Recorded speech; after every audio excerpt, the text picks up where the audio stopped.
Hey guys, in this video I'll show you how to get a Monzo PIN number.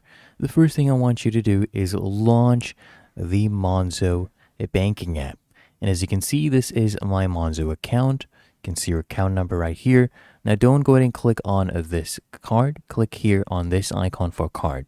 And once we click on this card icon, right, it will redirect you to this page. As you can see, this is my card, all the details, and all you need to do to get your PIN number is click here on this icon that says reveal PIN.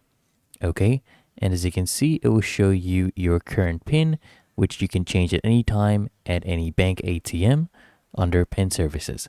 And once you have memorized the PIN, just go ahead and tap on I've memorized it. And it's really that easy and simple to get a Monzo PIN number. If you found this video helpful, make sure you smash that like button and subscribe to Quick Fix.